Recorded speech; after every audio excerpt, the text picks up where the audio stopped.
अज्ञानतिमिरान्धस्य ज्ञानाञ्जनशलाकया चक्षुरुन्मीलितं येन तस्मै श्रीगुरुवे नमः।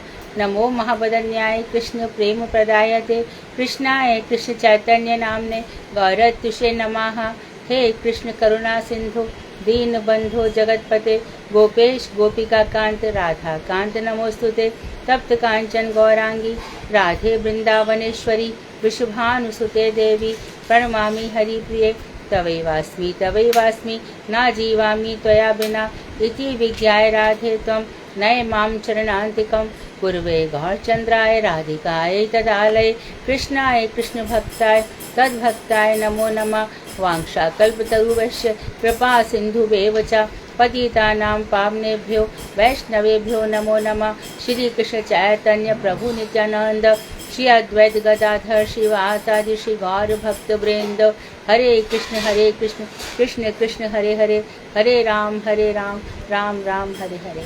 मैं सर्वप्रथम मध्य गुरु पाद्म पद्म परमाराध्यतम नित्य प्रविष्ट ओम विष्णुपाद अष्टोत्तर शतश्रीमद् भक्ति वेदांत श्री नारायण गोस्वामी महाराज मध्य शिक्षा गुरु पाद्म पद्म परमाराध्यतम नित्य प्रविष्ट ओम विष्णुपाद अष्टोत्तर शतश्रीमद् भक्ति वेदांत श्री वामन गोस्वामी महाराज के अभय चरणार बिंद में अनंत कोटि दंडवत प्रणाम कर उनकी अहत की कृपा की वांछा करती हूँ।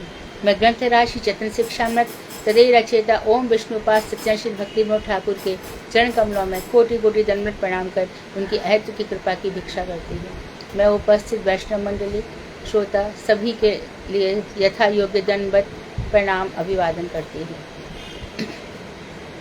तो अभी तक हमारी बात चल रही थी परेशानुभव, भगवान की अनुभूति कैसे हो। तो उसमें उन्होंने बार बार बताया कि भगवान की अनुभूति आसान नहीं है और उन्होंने कल बहुत अच्छी तरीके से किस तरह से भगवान विरोधी गुणों के आश्रय हैं ये सब भी बताया।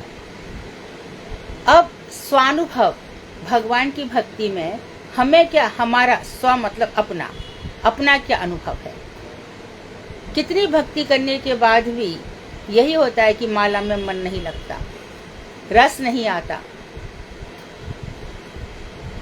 भक्ति क्या होती है समझ में ही नहीं आता। कथा तो सुनते हैं पर नींद आ जाती है। इतनी सब शिकायतें प्राय करके जो अभी अभी नए नए भक्त हैं उनको होती ही है। तो प्रारंभ में जब हम भक्ति जगत की ओर उन्मुख होते हैं तब पूर्व जन्म के प्रारब्ध हमारे सामने आ जाते हैं और उन प्रारब्धवश हमें संसार अच्छा लगता है। हमें ऐसा लगता है कि जिनके पास धन है, वैभव है, पुत्र पुत्रियां हैं, महल चौबारे हैं, उनका जीवन बहुत सुखी होता होगा।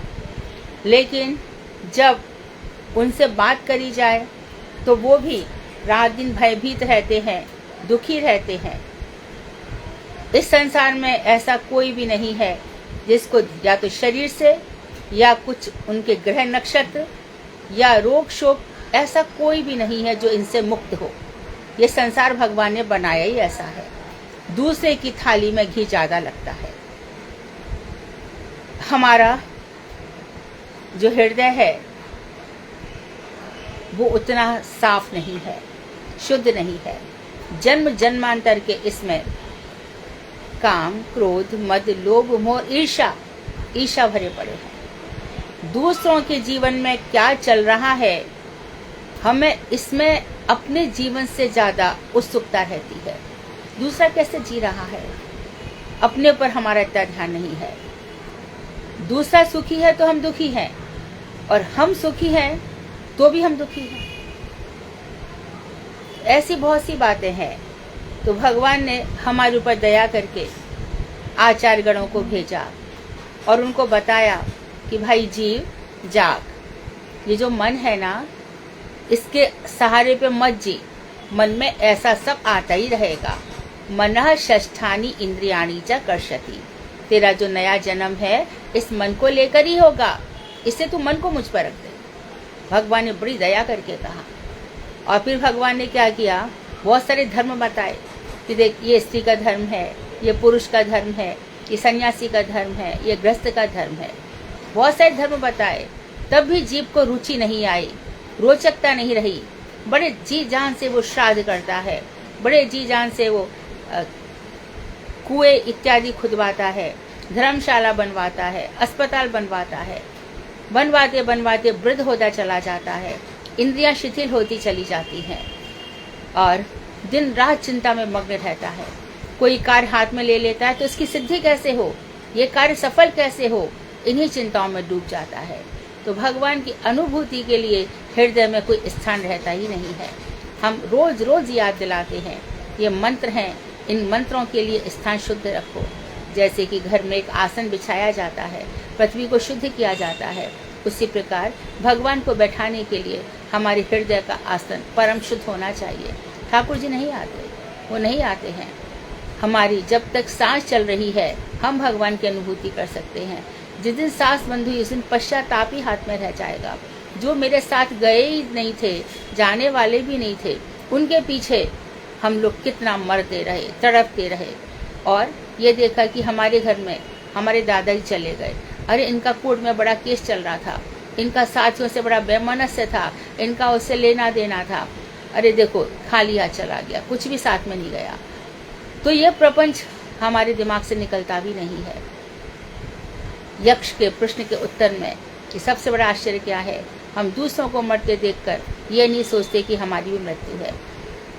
तो मृत्यु के बाद कहाँ जाएगा, कहाँ प्रस्थान करेगा, प्राणों का उत्क्रमण कहाँ जाकर के हमको फेंक देगा, किधर उठा देगा, इसी बात के लिए स्वानुभव है। तो देखिए क्या बता रहे हैं कि जो स्वानुभव है ये शुद्ध ज्ञान का द्वितीय प्रकरण है। प्रथम प्रकरण परेशानुभव, भगवान का अनुभव। अब स्वानुभव ये दूसरा भाग है। जीव द्वारा अपने स्वरूप की अनुभूति प्राप्त करने का नाम ही स्वानुभव है। मेरा स्वरूप क्या है ये तो हमें खुल्लम खुल्ला स्पष्ट रूप से हर दिन बताते हैं। जीवन स्वरूप है नित्य कृष्णदास। नित्य कृष्णदास है, वो सब दास हो गए। चलो संसार में सबको दास मान लिया। घर में जितने भी हैं हमने सोच लिया ये लड़ता है, झगड़ता है, कलेश करता है, क्या क्या नहीं करता, चलो ये भी भगवान का दास है। ये मेरी रात दिन बुराई कर रहा है तो मेरे प्रारब्ध को काट रहा है। शायद ये नहीं बोलता तो मेरे प्रारब्ध करते ही नहीं। इसका मेरा कुछ देन लेन बाकी था, ये कुछ कमाता धमाता नहीं है, कुछ भी नहीं करता, चलो मेरा लेन देन बाकी है, इसको खिलाओ पिलाओ, अपना प्रारब्ध काटो। ऐसे करके हम विचार करते हैं घर में। तो ये जो दूसरा है अपने जीव अनुभूति कि मैं हूँ कौन क्या, तो जो स्वरूप दास है। लेकिन इसके आगे क्या, इसके आगे मंजरी स्वरूप तक जाना है।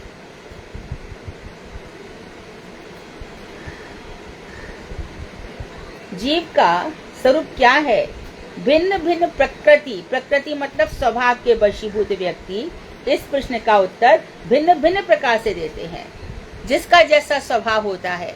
देखो अभी हम आगे बताएं इसके पहले, तू क्या है, हे मैं कौन हूँ, अरे कुछ नहीं, ये तू शरीर है, इस शरीर का तू भोग कर। भस्मीभूत से देह से पुनरागमनम कुतः, ये भस्मीभूत शरीर का फिर आना नहीं होगा।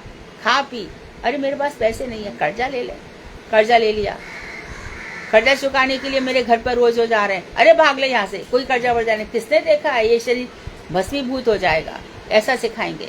कोई कहेगा कि बस संसार में प्रकृति, नेचर, प्रकृति का देख, प्रकृति कितनी सुंदर है, ले जा, लद्दाख जा, जम्मू कश्मीर जा, यहाँ जा, वहाँ जा, प्रकृति का दर्शन कर। तो हर प्रकार से जीव अपने अपने स्वभाव के अनुसार उत्तर दिया करते हैं। नीति विरुद्ध या अंत्यज जीवन में अवस्थित व्यक्तियों का उत्तर इस प्रकार का होता है।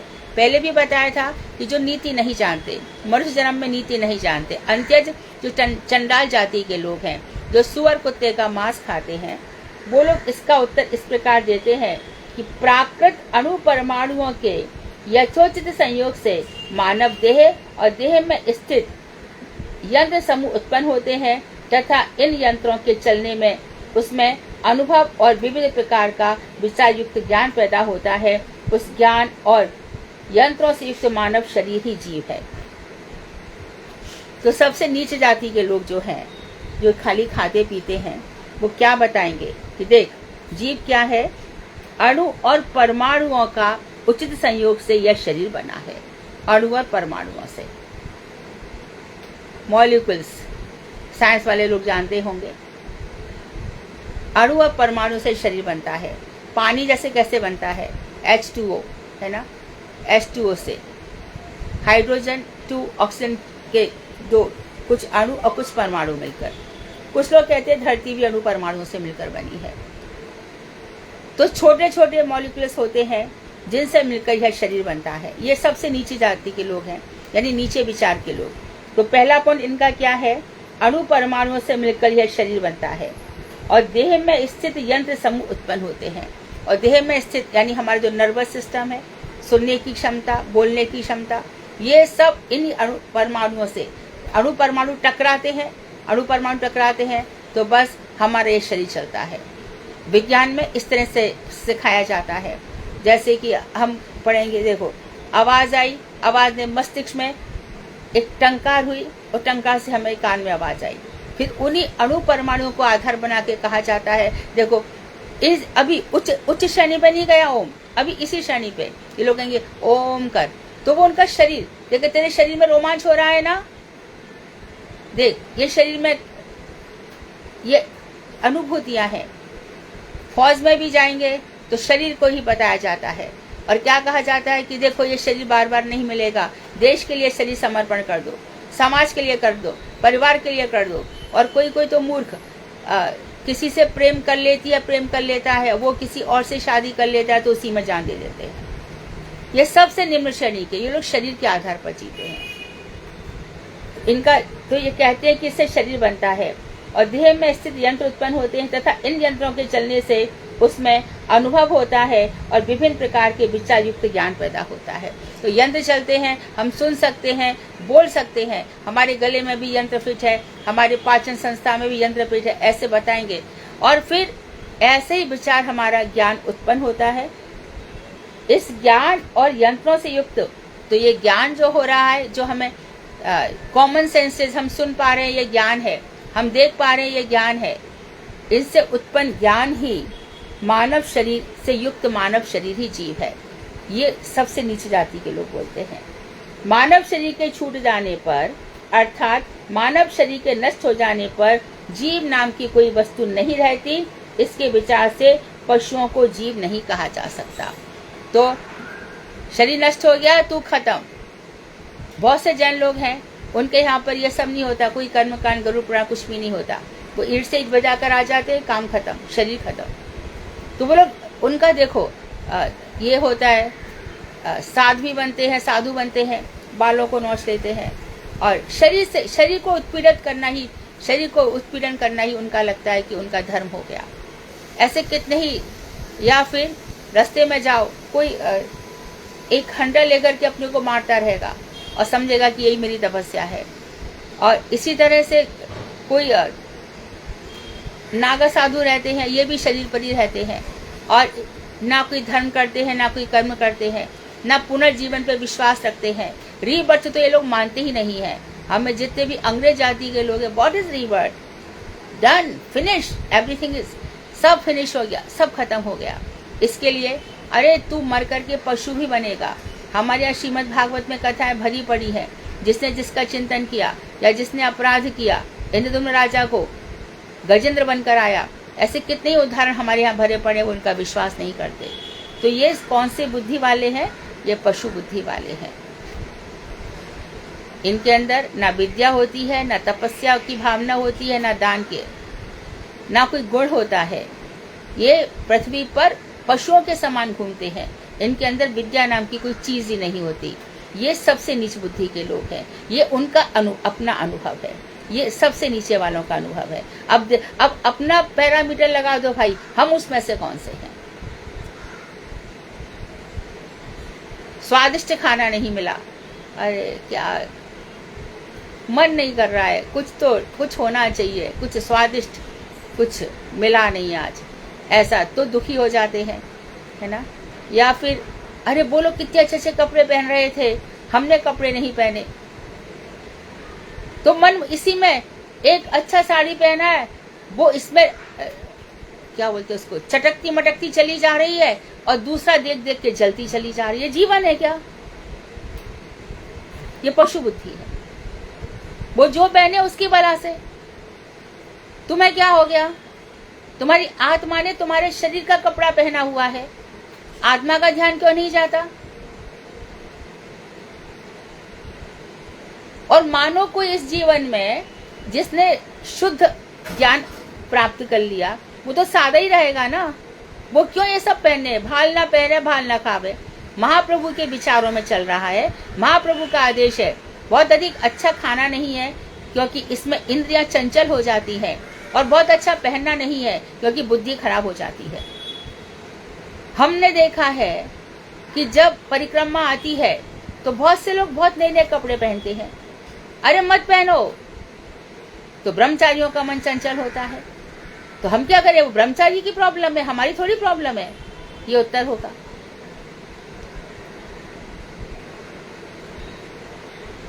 तो बड़े दुख की बात है ये सही बात है। ब्रह्मचारी जब आप सब कुछ छोड़कर आ गए, भजन करने आए हो, तो चारों तरफ देखो मत। अब कार्तिक मास की परिक्रमा में गुरुदेव हमेशा बोला करते थे, साधु सावधान, साधु सावधान। नारी बुरी नहीं है, नारी का ये जो दुर्गुण है ये बहुत बुरा है।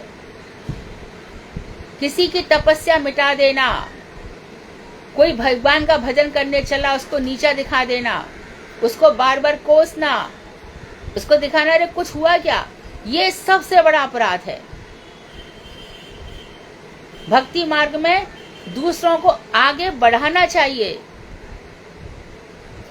ध्यान रखो, भगवान छोड़ते नहीं है। जिसने त्याग कर दिया, सिंपल जीवन जी रहा है, तो बेचारा, उसमें वो बेचारा थोड़ी है। अरे वैष्णव है, बहुत शक्तिशाली है, उसने त्याग किया है। तुम ऐसा त्याग करके दिखाओ। खुद से त्याग हो नहीं रहा और दूसरों को बेचारा कह रहा है। त्यागात परम शांति, त्याग से ही परम शांति मिलती है। घर छोड़ के आया, सुख दुख सब छोड़ दिए, इंद्रियों का दमन कर लिया, मन का संयम कर लिया, प्रपंच नहीं करता या करती, इस तरह से है। तो ये हमने सबसे नीच वाला बता दिया। अब कहते हैं कि ये लोग जीवन को कुछ नहीं मानते। अब आ जाओ, ये हो गए नीति विहीन जीवन, इनके कुछ भी नहीं है। अब जो लोग नैतिक हैं, जो नैतिक जीवन में अवस्थित हैं, उनका भी उत्तर पूर्वोक्त उत्तर जैसा ही होता है, उनका भी लगभग वैसा ही होता है। बस एक बात इनमें अधिक यह होती है कि ये जीव को नीति परायण मानते हैं। भैया नीति से चलो, पति पत्नी एक दूसरे का सम्मान करो, बच्चों को ठीक से रखो। इनके विचार से नीति विरुद्ध कार्य और नीति द्वारा ही पशु और मनुष्य का भेद स्थिर होता है। ये कर देना, नीति विरुद्ध कार्य, नीति के विरुद्ध कार्य और नीति द्वारा ही पशु और मनुष्य का भेद स्थिर होता है। ये कहते हैं कि भैया तू पशु थोड़ी है, तू मनुष्य है। मनुष्य और पशु के स्वभाव में कुछ तो अंतर होता है। तब ये समझाते हैं, क्यों मांस खाता है? तेरा शरीर शमशान थोड़ी है, तेरा पेट क्यों मरे पशुओं को इसमें डालता है? पशुओं में भी जीवन होता है, क्यों इनको मार देना चाहता है अपने स्वार्थ के लिए? शरीर तेरा है, शुद्ध क्यों नहीं रखता इसको? जैसा खाओगे अन्न वैसा बनेगा मन। तो ये बहुत विचारों से देख, लड़ाई झगड़ा मत कर। लड़ना झगड़ना पशुओं का काम है। कितना जी लेगा, कितना चाहिए जीने के लिए, सब यही धरा रह जाएगा। क्षण भंगुर जीवन की कलिका, प्रात समय खिली न खिली, रट ले हरि नाम रसना, अंत समय हिली न हिली। तो ये लोग नीति परायण ऐसे होते हैं। तो ये लोग पशु और मनुष्य का भेद जानते हैं। कल्पित से ईश्वरवादी नैतिक व्यक्ति भी लगभग ऐसा ही कहते हैं। और ये जो ईश्वर को मानते हैं, तीसरे नंबर के व्यक्ति कल्पित, जैसे कल बताया था, संसार को भी इनको कुछ मिलता नहीं है, ऊपर का भी कुछ मिलता नहीं है, और अपने आप को दिखाते हैं और फिर बड़े संयमित हो जाते हैं। और मानो किसी ने एक किताब लिख दी दुर्योधन का भी हक बनता था, युधिष्ठिर का भी थोड़ी हक था, दुर्योधन का भी हक था। कुंती का क्या मन गणत, रावण संहिता, रावण अपनी जगह सही था, ऐसी ऐसी बातों की कल्पना कर लेते हैं भगवान के विरुद्ध जाकर के। ये व्यक्ति भी ऐसे में ही आ जाते हैं। इनको अपने धर्म कर्म, अपने पाठ पूजा से कोई मतलब नहीं होता है, बल्कि दूसरा करे तो उसका मजाक और उपहास बनाएंगे। ये भी इसी श्रेणी के लोग होते हैं। केवल अधिक रूप में यह कहते हैं, बस इतना कह सकते हैं कि जीव के सामाजिक कल्याण के लिए एक कल्पित ईश्वर विश्वास रखकर उसके अधीन रहना उचित है। तुम्हारा कल्याण ऐसा है कि समझो, गलत करोगे तो गलत भोगोगे, पाप करोगे तो पाप भोगोगे, इसके ज्यादा ईश्वर क्या है उनको नहीं पता। ऐसे लोग पंचोपासना करते हैं। सबसे बड़ा अपराध यह है कि भगवान श्री कृष्ण के समान दूसरे देवी देवताओं को समझना, शंकर और कृष्ण को एक समझ लेना, ये सबसे बड़ा अपराध है। शंकर भगवान हैं, जरूर हैं। भगवान ने उनको क्या आज्ञा दे रखी है? तमोगुण के अधिष्ठाता है, प्रलय के देवता हैं। आप वरदान भी दे सकते हो, शंकर जी को भी कह रखा है, ब्रह्मा जी को भी कह रखा है।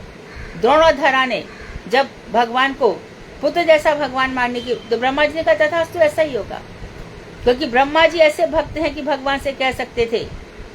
तो जब यशोदा और नंद बाबा आए तब ये उनमें समा गए। एक भावना हमारी खाली नहीं जाती भाई, एक कर्म खाली नहीं जाता। ध्यान रखना, आज फल नहीं मिल रहा है, हो सकता है नहीं मिल रहा है, लेकिन कल अर्थात आने वाले समय में जरूर मिलेगा, रह नहीं सकता। इस बात का विश्वास रखना, अनुभव की बात है, सोच लो अवश्य।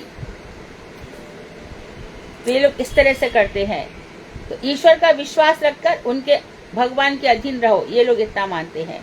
और जो सच्चे ईश्वरवादी नैतिक व्यक्ति हैं, उनका कथन है कि ईश्वर ने माता के गर्भ में जीव को पैदा किया है, कर्तव्य पालन के द्वारा स्वर्ग आदि लोकों का भोग करने में जीव का अधिकार है। तो जो सच्चे ईश्वरवादी हैं वो कहते हैं कि देख, माँ के गर्भ में तुझे जीव को पैदा किया है। जब ये जल जो होता है ना, जल से अन्न उगता है, अन्न को बैल भी खा रहा है, हाथी भी खा रहा है, जलचर बनचर हर प्रकार के स्थलचर, पेड़ पौधों से फोटोसिंथेसिस से पानी की प्रक्रिया से जा रहा है, हर कोई भोजन खाता है। जिस आत्मा का जिसके यहाँ पर जन्म होना होगा वही गर्भ में आएगा। जिस आत्मा को घोड़ा बनना है वो घोड़े के अन्न के माध्यम से घोड़े के वीर्य में चला जाएगा। जिसको मनुष्य बनना है, जिसके यहाँ पर अफ्रीकन हो, चाइनीज हो या जो कुछ भी हो, वो उसी अन्न से उधर हो जाएगा। तो गर्भ में जन्म होता है। 3 महीने के बच्चे के हाथ पैर निकल जाते हैं। 3 महीने के बच्चे की पहचान हो जाती है कि ये बालक है अथवा बालिका है। धीरे धीरे उसका पोषण होता है। मैया जो कुछ भी खाती है, झिल्ली में पड़े हुआ बच्चा उस सबको अनुभव करता है। कभी कभी माँ का मन करता है तीखा खाने का, बच्चे को दुख होता है। वहाँ पर खून भी पड़ा है, मवाद भी पड़ी है, पीगु भी पड़ा है, बच्चा तड़फ रहा है। उसी समय 7वें महीने में विधाता आते हैं, उसको दर्शन देते हैं, कहते हैं मुझे निकाल लो, मुझे निकाल लो, मैं सच कह रहा हूँ, मैं भजन करूँगा। और फिर भगवान की माया ऐसी है कि जैसी प्रसव पीड़ा होती है और बच्चा गर्भ से बाहर होता है तो वो सब कुछ भूल जाता है, सामने उसके माया होती है। तो उसको याद दिलाई जाती है कि देख, पुनरपि जननम पुनरपि मरणम पुनरपि जननी जठिरे शयनम, भज गोविंदम भज गोविंदम भज गोविंदम मूढ़मते। बार बार मैया के गर्भ में आता है और बार बार पैदा होता है। भगवान ने पैदा होने का सिस्टम भी कैसा बना दिया है, मल मूत्र के स्थान से, देखो तो जरा। लेकिन फिर भी सभी की उत्पत्ति का, माता की योनि ही सबकी उत्पत्ति का केंद्र है। जन्म ले लिया उसके बाद अब तो बस करो, लेकिन नहीं। कितने सारे उपद्रव होते हैं, व्यभिचार होते हैं, दुराचार होते हैं। इंसान इतना गिर गया है, कितना नीचे और गिरोगे मेरे सभ्य समाज बता दो। इतना पतन हो चुका है, रात ही रात में लड़कियां उठा लेते हैं, क्या क्या नहीं हो रहा है। इससे ज्यादा और भी घोर कलयुग आएगा। तो पशु से भी गए बीते हैं ये लोग। तो इसमें जो ईश्वरवादी हैं वो थोड़े से समझदार हैं, और उन्हीं से ये समाज चलता है भाई, उन्हीं से समाज चलता है। हर माता को अपने बेटे को समझाना ही चाहिए कि देख, जब बच्चा बराबर का हो जाए, 10वीं 12वीं पास हो जाए, लड़कियों से कहो, अपनी बेटियों से कहो, देखो ये लक्ष्मण रेखा है, इसके अंदर किसी को भी तुमने प्रवेश करने दिया तो तुमको यूज करके दूध में से मक्खी की तरह उठाकर फेंकेगा। लड़कों से कहो, देख अपने आप की रक्षा कर, अपने ब्रह्मचर्य की रक्षा कर। तेरा जीवन किसी के पीछे भागने के लिए नहीं है, तेरा जीवन पढ़ लिख कर अपने पैरों पर खड़ा होना है और तुझे भगवान का भजन करना है। हर माँ बाप को अपने बच्चों को ये शिक्षा देनी चाहिए। बच्चे ऐसा मत करो, मैं उसको सरप्राइज देना चाहती हूँ, मैंने उसको इतना बड़ा मोबाइल दे दिया, मैंने उसको, आज उसका जन्मदिन था तो होटल में बुकिंग कर दिया। ऐसे संस्कार मत दो, ये सब पशुओं के संस्कार है। कौन अच्छे घर में ऐसे सिखाता है? होटलों में तो वो खिलाया जाता है जो आम इंसान कभी नहीं खा सकता। जिसको हम काजू की ग्रेवी समझते हैं वो कद्दू की ग्रेवी होती है। वो लोग नहाते धोते भी नहीं है। भिंडी में कीड़ा है या कौन देखेगा वहां पर? तो सरप्राइज के लिए ये सब मत दो। तो कर्तव्य पालन के द्वारा स्वर्ग आदि लोगों का भोग करने में जीव का अधिकार है। तो माता के गर्भ में तू आया है और इसको बताया जाता है कि अपने कर्तव्य का पालन कर, जिससे तेरे को स्वर्ग मिलेगा और कुकर्म से तेरे को नरक मिलेगा। तो जिस प्रकार जीव अपने जन्म से पूर्व की बातों को नहीं जानता कि जन्म से पहले मेरे पिछले जन्मों में क्या हुआ था, उसी प्रकार वह परलोक की बातों को भी स्पष्ट रूप से नहीं जान पाता। पहले के लोक में क्या हुआ और परलोक में क्या होगा, क्या स्वर्ग है क्या नरक है, उसकी कल्पना नहीं कर सकता। मैं विश्वास ही नहीं करता कि स्वर्ग नरक करके कोई चीज है। मैं तो समझता हूँ स्वर्ग भी यही है, नरक भी यही है। जैसे वो पिछले जन्मों की बात को भूल जाता है, जानते ही नहीं है। भरत जी होंगे, जड़ भरत तुमको याद रहेगा। इसी प्रकार से जो हाथी था उसको पहले जन्म की स्तुति याद रह गई। ऐसी बहुत सारे लोगों को देखा जाता है जिनको पिछले जन्म का कुछ याद रह जाता है। बचपन से वो श्लोक बोलने लग जाते हैं, बचपन से रामचरितमानस भागवत इत्यादि बचपन से वो बोलने लग जाते हैं वहीं पर। और ऐसे बच्चे का वही जन्म होता है, उसी परिवार में, भागवत परिवार में जन्म होता है।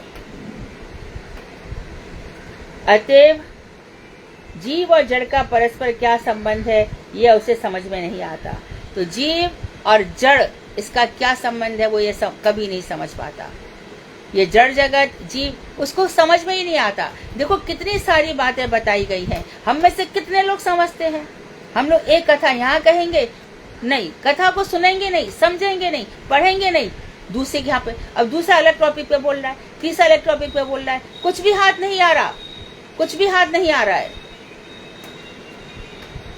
सात मामा का भांजा नौती नौतो घूमे। एक पर दृढ़ रहो, एक भरोसा, एक बल, एक आस विश्वास, एक राम घनश्याम हित चातक तुलसीदास। क्या हाथ में आएगा? जितना पढ़ो, जितना सुनो, उस पर बार बार मनन तो करो। क्या भक्ति विनोद ठाकुर ने कम लिखा है? इतना सब कुछ लिखा है, ये कम है क्या?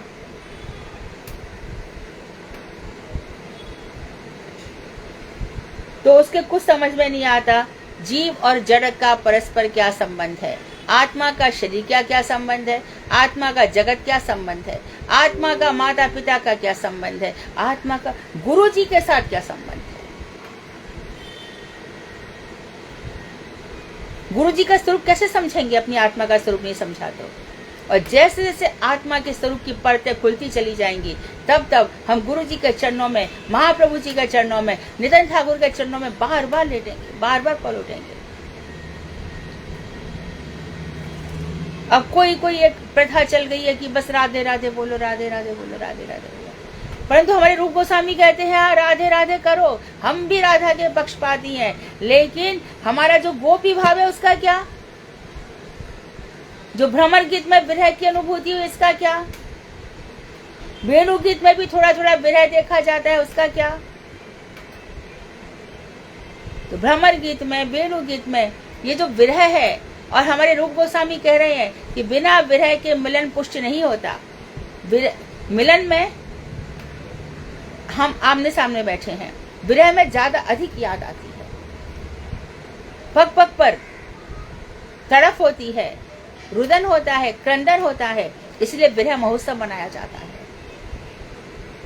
परमानंदम जब 52 गोसाई महाराज यहाँ से प्रस्थान कर गए, तब उनके एक शिष्य थे गोविंद महाराज, वो थोड़े दिन भी नहीं रुके। मुझे लगता है कि शायद दूसरे दिन ही वो यहाँ से चले गए। दोनों का ऐसा ऐसा प्रेम था।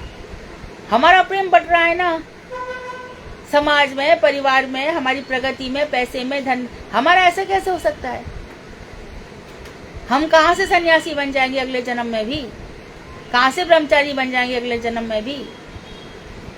चुप बैठ नहीं सकते 2 मिनट, बोलने का रोग लगा हुआ है, समझ में आता ही नहीं है, फिर भी नहीं समझे भी हम बोले। अरे सुनो, समझो, गंभीर बनो। अधजल गगरी छल कर जाए, भरी गगरिया चुपके जाए, थोथा चना बाजे घना, ढपोल शंख, ऐसे मत हो जाओ, गंभीर बनो, चीजों को समझो। ज्यादा बोलने से लाभ कुछ भी नहीं है, और गंभीर बनो। गंभीर बनने से अंदर ही अंदर चीजों को लो, फिर मनन करो, कई बार मनन करो। अब है ब्रह्म ज्ञान प्राण व्यक्तियों का। इस विषय में सिद्धांत यह है कि जीव वास्तव में ब्रह्म ही है। अविद्याग्रस्त होने पर ब्रह्म ही जीव है, अविद्या का बंधन दूर होने पर जीव ब्रह्म हो जाता है। तो स्वानुभव इस तरह से उन्होंने सब प्रकार के लोगों का अनुभव बताया, लेकिन बता रहे कि हम बताते हैं कि जीव क्या है। तो भक्ति विनोद ठाकुर कह रहे हैं कि भैया, जीव चित्त वस्तु है और अणु चैतन्य है। ऐसा ज्ञान कौन देगा? सारे वेद उपनिषद को निचोड़ के रख दिया भाई यहाँ पर। पहले भगवान का अनुभव बताया और अब खुद का अनुभव बता रहे हैं। आगे कह रहे हैं कि देखो, जीव चित्त वस्तु है। भगवान को बताया था परम चैतन्य वस्तु, और हम जैसे आग पुंजीभूत आग है, उसकी जैसे चिंगारियां निकलती हैं, इसी प्रकार से हम परम चेतन वस्तु से निकले हैं। वो चेतन है तो हम भी चेतन हैं। उनकी चेतनता से हमारी चेतनता है, हमारा खुद का कुछ भी नहीं है। हृदय से जब प्रस्थान होगा यहाँ से, पहले आत्मा चली जाएगी, आत्मा के पीछे पीछे प्राण निकल जाएंगे। आत्मा निकली, मनुष्य शांत हो जाएगा। झटके से उसके पीछे कभी कभी प्राण ज्योति दिख जाती है निकलते हुए, कभी कभी दिख जाती है। मेरे परदादाजी जब उनका प्राण निकल रहा था तो मेरी दादी ने कहा था कि एक नीले रंग की ज्योति मैंने देखी थी, ऐसे निकल के गई। इसी प्रकार से शिशुपाल के कई लोगों के जीवन में देखा जाता है, वो प्राण ज्योति निकल जाती है। और उसके बाद फिर इंद्रिया अपनी शक्ति करना छोड़ देती है, तो फिर सीधा सिर पटक जाता है, हाथ जल जाते हैं। फिर पैर के अंगूठे में धनंजय प्राण है, 10म प्राण, उसमें थोड़ी सी शक्ति, वो निकल जाता है, खत्म। सारा बोलना चालना अहंकार सब कुछ मटिया मेट। भैया, जो तूने इकट्ठा किया ये पूंजीभूत है, अब इसका कर्म आगे भोग।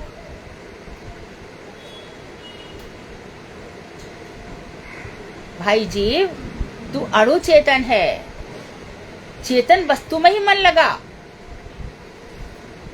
कपड़े लत्ते, खान पान, कुकर, फ्रिज, ये सब जड़ वस्तु हैं। ईंट पत्थर के मकान जड़ हैं, इनमें मन मत लगा। रघुनाथ दास गोस्वामी को फॉलो करो, कैसे सब कुछ त्याग कर दिया। त्याग ही जीवन है, कल भी तो छोड़ना है ना, ले जाके बताओ।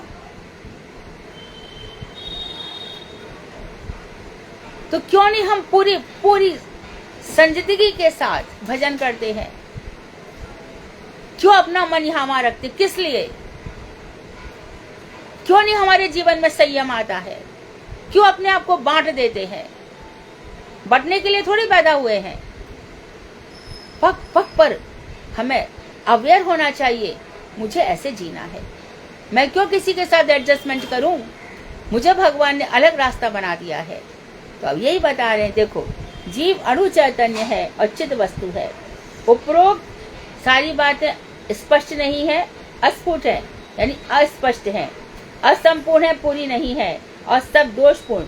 इस सिद्धांतों के द्वारा जीव अपने शुद्ध स्वरूप का ज्ञान प्राप्त नहीं कर सकता, जो ऊपर बातें बताई गई। 5 तरह के जीवों की 5 तरह की बातें कैसे थी, प्रश्न वाले इस तरह से प्रश्न बनाएंगे। आगे देखिए, विशुद्ध ज्ञान का अवलंबन करने से यह स्पष्ट प्रतीत होता है कि जीव दुखपूर्ण संसार का नित्य निवासी नहीं है। ये अमृत है, ये चेतन शिक्षा अमृत है। क्या अमृत प्रकट हुआ कि ये संसार जो कि नित्य दुखमय है, यहाँ का नित्य निवासी नहीं है। हमेशा हम यहाँ पर रहेंगे ऐसा नहीं है, ऐसा नहीं है। अच्छा, तो गुरु वर्ग आए तो कहते हैं कि भैया ये तो नित्य धाम में रहते हैं, फिर भी जहाँ पर आए आकर के हमारे लिए कष्ट झेले, मैया के गर्भ की यातना झेली, हमारे लिए इतने सारे कष्ट झेले, यहाँ से वहाँ गए, वहाँ से यहाँ गए, खाया पिया नहीं। गुरुजी मंत्र दे दो, गुरुजी दीक्षा दे दो, गुरुजी ऐसा कर दो, गुरुजी वैसा कर दो, सारे टाइम। अमेरिका गए, 22-23 घंटा चले, वहाँ पे जाकर के विश्राम भी नहीं किया, आ गए लोग उनका स्वागत सत्कार करने के लिए, सबसे कितना सब कुछ, ये ऊपर से नीचे आए थे। तो देखो, विशुद्ध ज्ञान का अवलंबन आशय करने से यह स्पष्ट प्रतीत होता है कि जीव इस दुखपूर्ण संसार का नित्य निवासी नहीं है। जीव का जो वर्तमान देह है वह उसकी नित्य देह नहीं है। ऐसे देह तो मिलती रहती है, तू ही कभी पुरुष था, तू ही कभी स्त्री है, कभी पुरंजन है, कभी पुरंजनी है, कभी भरत है, कभी हिरण है। सीता को भी कहा जाता है कि पहले जन्म में वो वेदवती थी। सोचो, त्रेता युग से कितने लाख वर्ष निकल गए, तो अब वो भगवान श्री राम की पत्नी है, तो वो तो इस संसार में जन्म नहीं लेंगी, वो राम जी की नित्य बक्ष विलासिनी है, नित्य संगनी है। इसी प्रकार से सती है, सती का दूसरा जन्म हुआ, पर्वत की बेटी बनी, पार्वती बन गई। तो ये जो हमारा शरीर है भाई, ये नित्य नहीं है। अभी भी देखो ना, कल तक बच्चे थे, आज जवान हो गए, फिर बूढ़े हो गए, अब मरने वाले। आत्मा तो मरती नहीं है, ना हन्यति हन्यमाने शरीरे, शरीर मरता है, आत्मा नहीं मरती। तो ये देह भी हमारी नहीं है। जीव चित्त वस्तु है, परम चेतन वस्तु। भगवान विभु चैतन्य है, वो व्यापक है, विभु है, और जीव अणु है, और जीव उनका अणु चैतन्य है। भगवान मानो सूर्य है, सूर्य के स्थान पर भगवान को रख दो, और जीव है किरण कर्ण। जैसे सूर्य से किरणें निकलती है, तो सूर्य भगवान है और जीव का स्थान किरणों के समान है। भगवान पूर्ण सच्चिदानंद है और जीव चिदानंद कण विशेष है। भगवान हमेशा आनंद में रहते हैं। कैसे आनंद में रहते हैं? पूरी की पूरी यदुकुल का संहार हो गया और आप शांत भाव से बैठे हैं। दारू गाया, चलिए तुम चलो मैं आता हूँ, मुस्कुरा रहे हैं। मंद मंद मुस्कान हमेशा उनके होठों पर अटखेलियां करती रहती है, और जीव उसका तो हमेशा कभी जरा सी बात पर होठ सिकुड़ जाएंगे, आंखें गमगीन हो जाएंगी, मानो संसार का सारा की सारा तनाव, सारा की सारा दुख यही लेकर के बैठा है। जीव के हृदय में आनंद नहीं है। आनंद तो भगवान के भजन में है, और भजन में विश्वास नहीं है। हम आगे कैसे बढ़े? सीधा मंजरी स्वरूप की बात, श्रद्धा तो पक्की है नहीं, और मंजरी भाव की बात कर लो। सब जान ले मंजरी क्या होती है, जान लेने से क्या हो जाएगा? हो जाए, कितना भी सीख लो उतना ही रहेगा जितनी गुरु वैष्णवों की कृपा रहने वाली है, और जितना अपना भजन है। हो नहीं सकता कुछ भी। हमको लगता है वहां जाते ऐसा करते वैसा करते। सोच लो 10 साल से भी तो जा रहे हैं, तो 10 साल से वहां भाग रहे थे, उनको क्या मिल गया? हम तो देख रहे हैं कि 30-30 साल से जा रहे हैं, तो भी वहीं की वहीं पर है।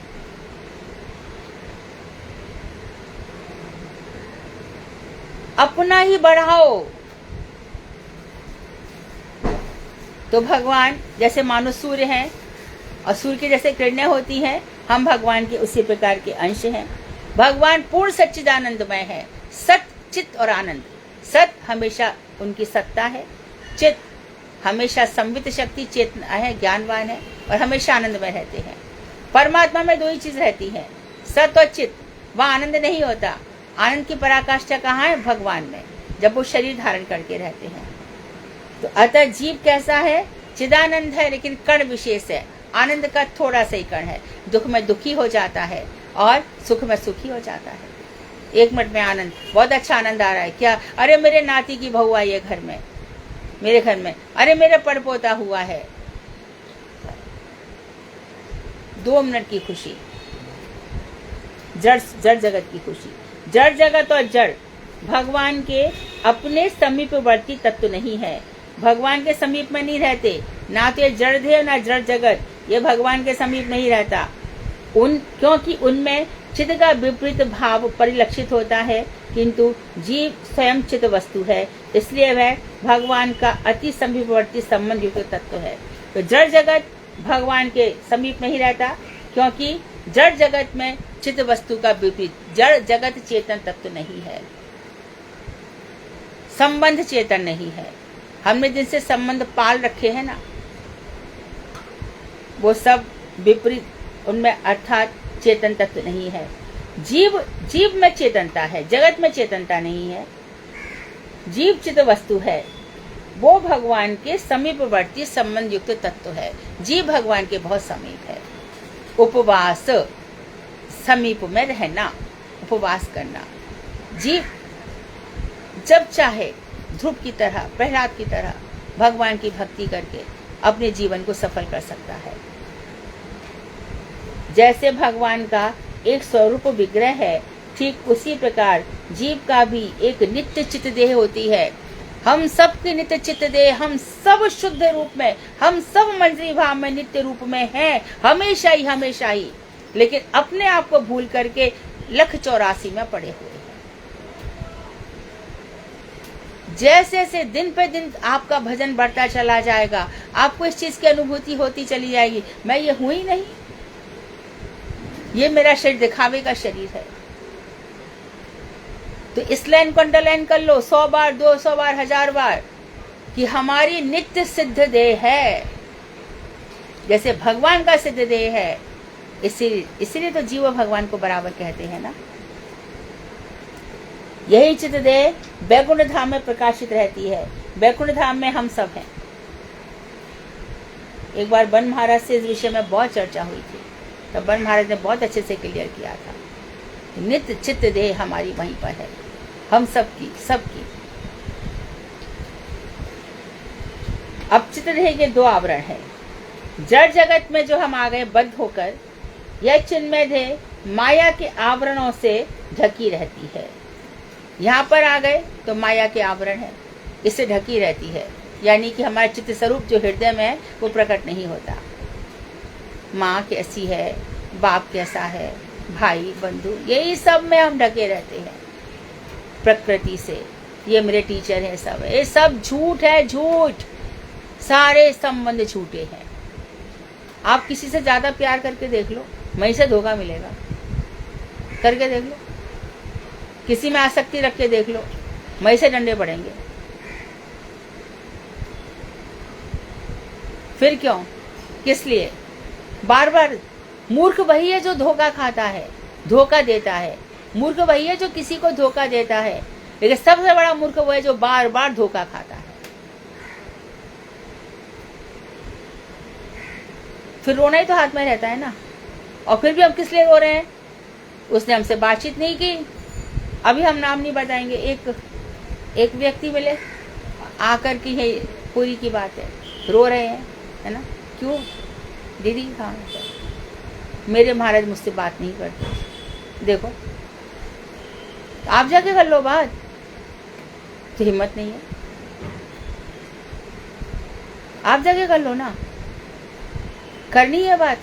उत्तम प्रश्न पूछो। 3 तरह से सेवा होती है ना। प्रणाम करो, मानो प्रणाम किया। मैं कह सकती हूँ, प्रणाम मात्र से संतों को पता चल जाता है कि ये जीव कैसा है। भक्ति वल्लभ तीर्थ महाराज से मैं बार बार नहीं मिली थी, और जब भी उनको प्रणाम मात्र से उनको पता चलता है। प्रश्न पूछो, कुछ भी सेवा करो। सेवा क्या कर सकते हैं? एक तो रिक्त पाणी न गुरु न सेव्यत। जो आपके तत्वदर्शी गुरु हैं, जिनसे आप इतना ज्ञान सीख रहे हैं, उनके पास कभी खाली हाथ मत जाना। चाहे तुम्हारे पास एक केला भी क्यों ना हो, कभी खाली हाथ मत जाना। रिक्त पाणी न गुरु न सेव्यत, कभी भी नहीं। और उनके कमरे में गए, देखा वहाँ पर कुछ झाड़ू वाड़ू की ज़रूरत है, लगाया है। वहाँ पे पोंछा की ज़रूरत है, पोंछा लगा दिया। ये सब बाहरी सेवाएं हैं। वहाँ पे महाराज जी के कपड़े चलो हम ही धो देते हैं, चलो कुछ भी है। ऐसे करके पुरुष वर्ग पुरुषों की अच्छे से सेवा कर सकते हैं, क्यों नहीं कर सकते। महाराज जी आज आपका अच्छा सही तेल है, आपके पैर में दर्द है, मालिश कर दूँ। स्त्रियाँ तो नहीं करेंगी, और स्त्री को करनी भी नहीं चाहिए, कभी नहीं करनी चाहिए। कभी नहीं सोचना चाहिए कि मैं अपने गुरु जी के पैर दबाऊं, कभी नहीं, कभी भूल कर भी नहीं, कोई ज़रूरत नहीं है। हाँ, यदि अभाव है और कोई है नहीं, इस बात में क्षमा है, फिर कोई बात नहीं है। स्त्रियाँ भोजन बनाएं, जल की व्यवस्था करें, उनके बर्तन मांजें, 1000 प्रकार के उनका कमरा ठीक से करके ठीक से आ जाएं। तीर्थ महाराज का कमरा ऐसे ही पड़ा रहता था, एक के ऊपर एक कपड़े। महाराज ठीक तो करवा लो, हमसे नहीं होगा। कोई ठीक भी करके जाएगा तो वो एक उठा के एक पटक देंगे, महाराज थोड़ा तो ठीक करो।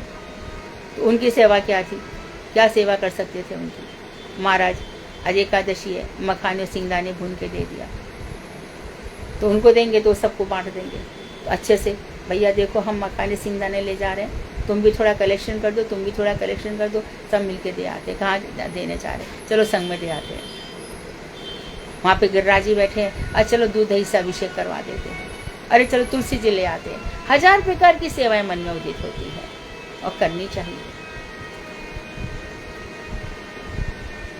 तो पहले आवरण को लिंगावरण या लिंग शरीर कहते हैं। जो सबसे पहला आवरण है हमारा वो है ये शरीर, लिंग शरीर, मन बुद्धि चित्त अहंकार। ये मन ही सबसे बड़ा शत्रु है और मन ही सबसे बड़ा मित्र है, ठीक है।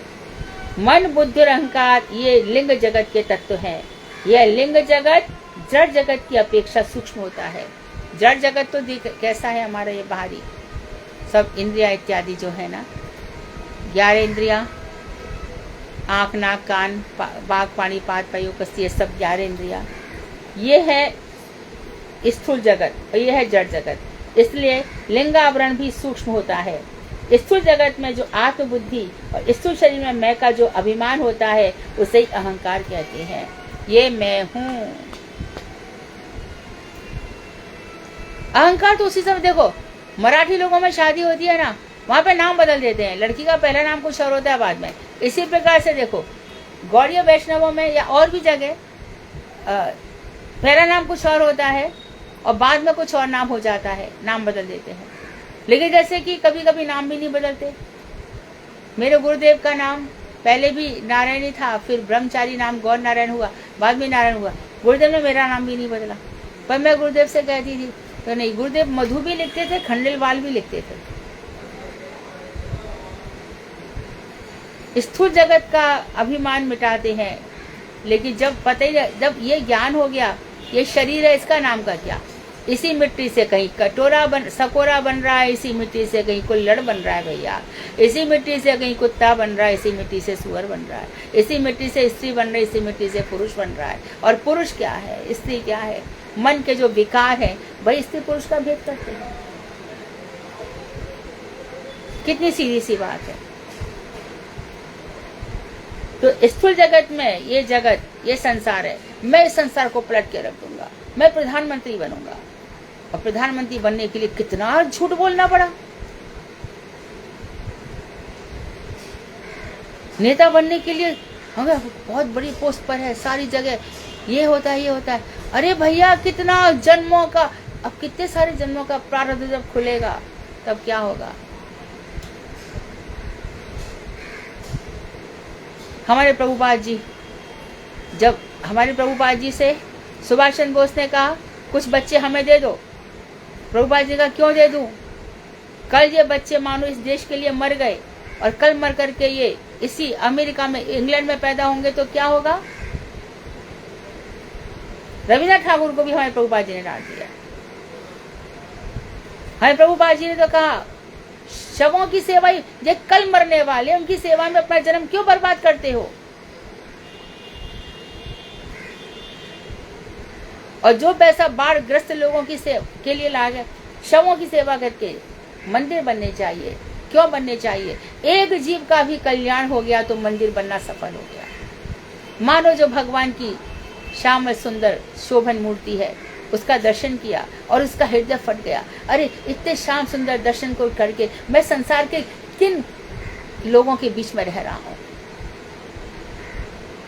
देखते देखते मेरी पत्नी के बाल सफेद हो गए, देखते देखते बुढ़ा हो गया, देखते देखते अरे ये क्या है, दिन रात मुझसे पैसे ही मांगता है, पैसे ही मांग, दिन भर मुझसे, यही सब तो है संसार में, और फिर भी इतना लगाओ।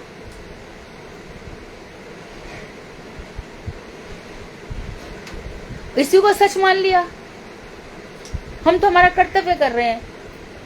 तो इसमें भी गुरुदेव का उत्तर था, कर्तव्य के प्रति भी तो आसक्ति है ना।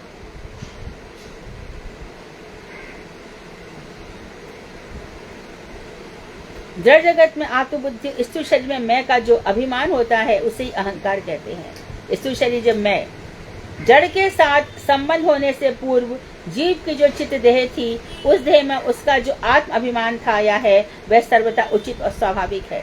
तो जड़ जगत में संबंध आने से पहले जीव की जो चित्त देह है, हमारा स्वरूप क्या है, नित्य कृष्णदासी, अभिमान बहुत अच्छा है। मैं कृष्ण का दास हूं, कृष्ण जैसे रखेंगे वैसे रखेंगे, जाई विदे राखे राम ताई विदे रहिए। यह अभिमान होना बहुत अच्छा, बहुत स्वाभाविक है भक्तों के लिए। मुझे क्या पता, कृष्ण जो कर रहे हैं वही करेंगे। तो इसमें जीव भगवान का नित्य दास जब अपने आप को समझ लेता है, तब वो मैं क्यों कर रहा हूं, जो भगवान करा रहे हैं वही कर रहा हूं। भगवान मुझे दुख दे रहे तो अच्छा ही तो कर रहे, वो थोड़ी गलत करेंगे। माँ तो सब मंगल ही मंगल होता है। क्या मंगल होता है, दिन रात हम रोते रहते हैं। अरे इतने कर्म करके आए तो रो लेना भाई, थोड़ा एक जन्म में रो ले। कर्म इतने बुरे करके आया था तो अच्छा हुआ ना, कट रहे हैं भगवान के नाम से, कट रहे हैं।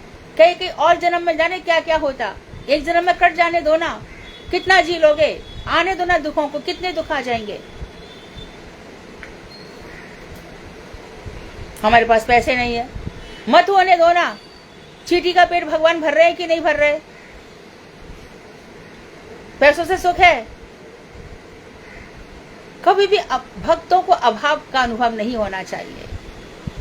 हमारे तो रूप गोस्वामी के पास इतना पैसा था, सब छोड़ करके आ गए, और जब दोनों को खाने की सुधि नहीं है तो खुद किशोरी जी आके खीर बना गई।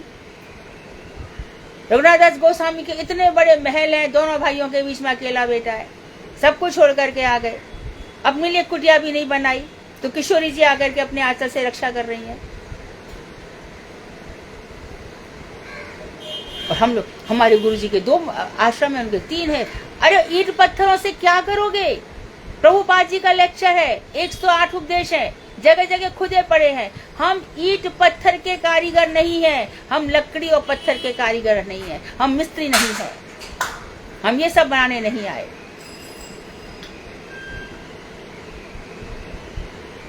और जो चीज वो मना कर रहे हैं हम उन्हीं के लिए रो रहे हैं, तो सोचो हम भक्ति कर रहे हैं क्या।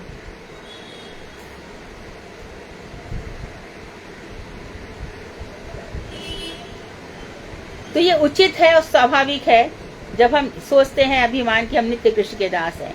परंतु जड़ संबंध होने पर जड़ीय वस्तुओं में मैं का अभिमान औपाधिक और अनुचित है। ये औपाधिक है, अनुचित है।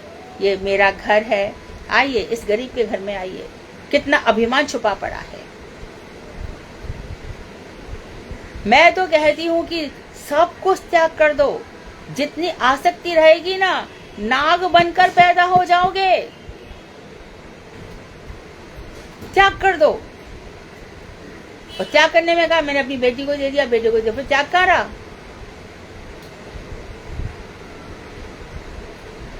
मरने के बाद यही बेटे बेटा चलाएंगे और कोई चलाने नहीं आएगा।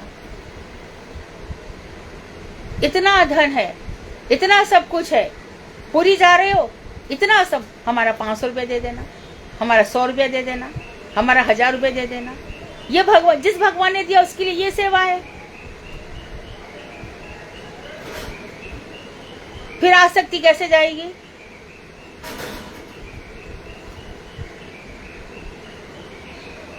तो इसी का दूसरा नाम अविद्या है। जड़ीय वस्तु में मैं और मेरा को अविद्या कहते हैं।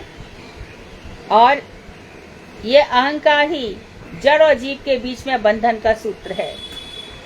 इसी से हम जड़ जगत में बंध जाते हैं। ये मेरा घर, ये मेरी बेटा, मेरी बेटी, मेरा बंगला, मेरी गाड़ी, यही सब हमारे बंधन का कारण है।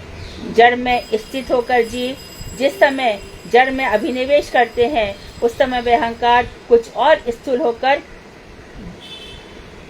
चित्त लिखा है ना, चित्त कहलाता है। जब जड़ वस्तु में और अभिनिवेश हो जाता है, यानी और ज्यादा मन लग जाता है, तब ये अहंकार ही क्या कहलाता है?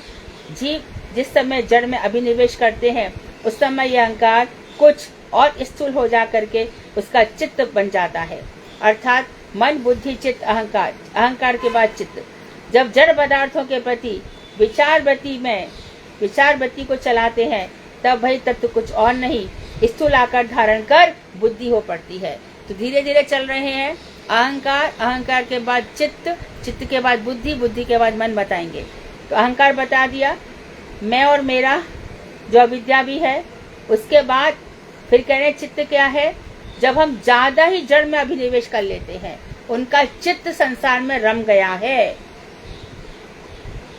तो ये अहंकारी जब और गाढ़ा हो जाता है तो चित्त कहलाता है।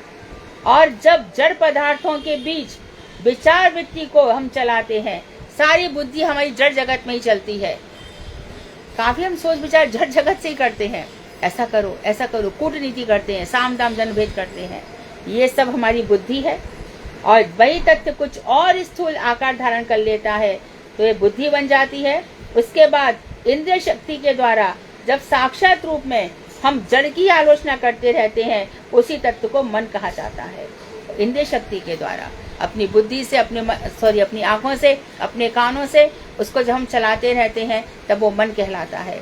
मन, बुद्धि और चित्त, अहंकार की परिभाषा हमने कितने लोगों से पूछी, कोई नहीं बता पाया। आज देखो हम लोगों को ये ज्ञान मिल रहा है। मन, बुद्धि, चित्त और अहंकार में क्या अंतर है?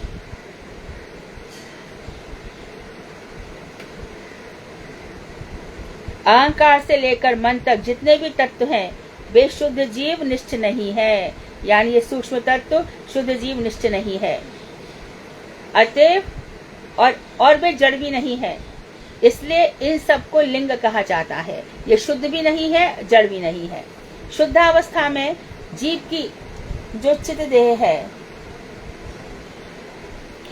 तो कल इसको यहाँ से कल है ना क्लास 12 बजे होगी। यदि आपको पॉसिबल है, 3 बजे मुझे एक जगह जाना पड़ेगा, तो मैंने वही सोचा कि जाने से पहले 12 बजे क्लास रखी जा सकती है, यदि आप लोगों को कठिनाई नहीं है तो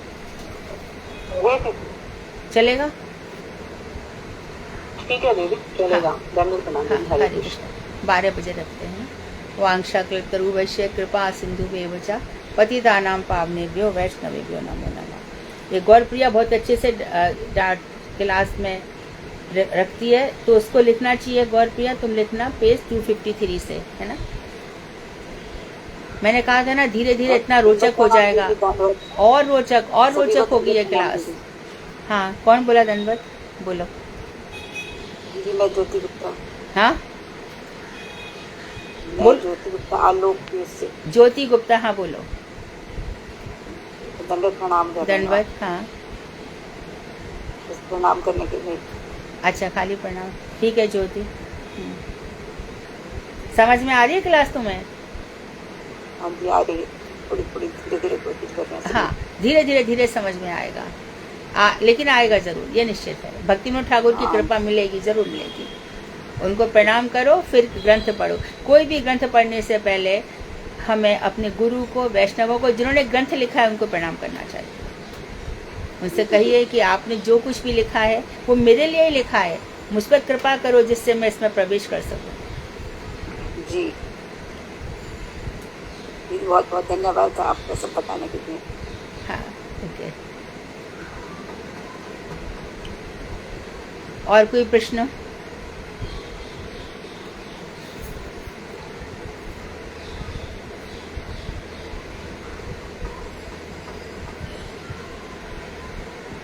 कोई प्रश्न नहीं है? ठीक है। कीर्तन।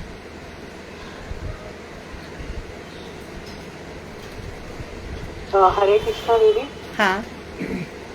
इसमें जो एक लाइन लिखी हुई है ना नीचे, जो हमारा पेज नंबर 252 में आ रही है, हाँ। जीव चित्त वस्तु अणु चैतन्य की लास्ट लाइन, हम्म, इस पे लिखा है कि जैसे भगवान का स्वरूप विग्रह है, ठीक उसी प्रकार जीव की भी नित्य चित्त देह होती है, और वही चित्त देह वैकुंठ धाम में प्रकाशित है। हाँ, वहाँ प्रकाशित रहती तो है। वैकुंठ धाम में प्रकाशित होगी या हमारी देखो देखो गोलोक सुनो धाम? ना, गोलोक धाम में तो हर किसी की एंट्री नहीं है। वैकुंठ धाम से तो बिरजा नदी के ऊपर जो जगत है, वैकुंठ जगत, वहाँ पे हर कोई शुद्ध जीव का वास है। हर हमारी जो शुद्ध, लेकिन जो हम यहाँ पर गिर पड़े हैं वो माया के कारण आकर पड़े हुए हैं। शुद्ध रूप में हम वहीं पर हैं, इसलिए तो हम कभी मरते नहीं है। प्रलय हो जाती है, सारे सब कुछ नष्ट हो जाता है, हम उस समय वैकुंठ में रहते हैं।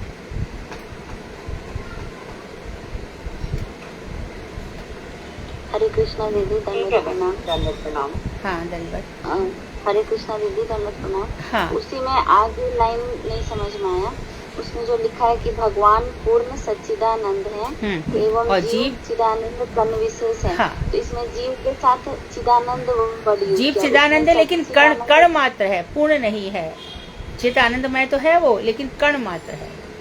हाँ, तो उसमें सत वर्ड क्यों नहीं जोड़ा? चित, हाँ, चित वस्तु भी कह सकते हैं और सत वस्तु भी कह, अंतर नहीं है। जहाँ चेतन से कहा वहाँ सत वस्तु से कहा, और सच्चिदानंद कहा या चिदानंद कहा, कोई अंतर नहीं, लेकिन कण मात्र है।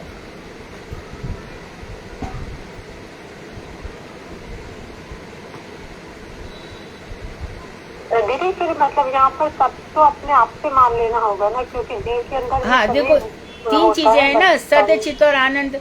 तो भगवान का कहा सत्य चित्त और आनंद है, और यहाँ पे सत्य छोड़ के चिदानंद ले लिया, चित्त और आनंद। सत्य तो रहेगा ही ना, जीव हमेशा रहता ही है। सत्य मतलब हमेशा, जिसकी सत्ता हमेशा है। प्रलय काल में इस जगत में जीव नहीं रहेगा, प्रलय काल में वैकुंठ में उसकी नित्य स्थिति है। तो कई जगह जैसे चित्त दे रखा होता द, और एक होता चित्त, जैसे एक हमारे में है मन बुद्धि चित्त अहंकार जो नहीं, जो वो चित्त है, ये चिद है, बहुत अंतर है। वो चित्त है और ये चिद है। चिद मतलब चेतन, जिससे चेतन बना। और चित्त होगा जो अहंकार जब गहरा होता चला जाता है, तो कहते हैं ना उनका चित्त उसी में लग गया है। चित्त जड़ है और चित्त चेतन है।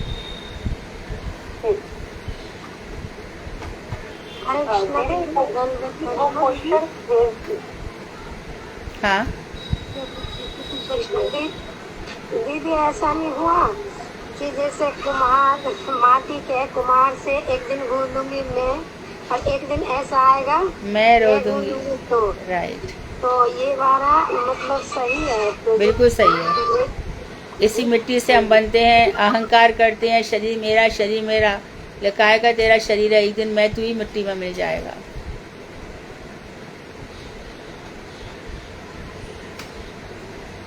कुमार से रोंदे मोए ऐसा आएगा मैं रो दूंगी तो। बहुत अच्छा गाया शालू ने। हरे कृष्ण दीदी। हाँ, हरे कृष्ण। चित्त और मन दीदी एक होता है दीदी, चित्त और मन नहीं, अलग अलग बताया ना इसमें। देखो ना, अलग अलग बताया ना सब। मन को तो लास्ट स्टेज बता दिया, पहले अहंकार बताया, फिर चित्त बताया, फिर बुद्धि बताई, फिर मन बताया। मन एकदम जड़ है, जड़ वस्तुओं का चिंतन करता रहता है।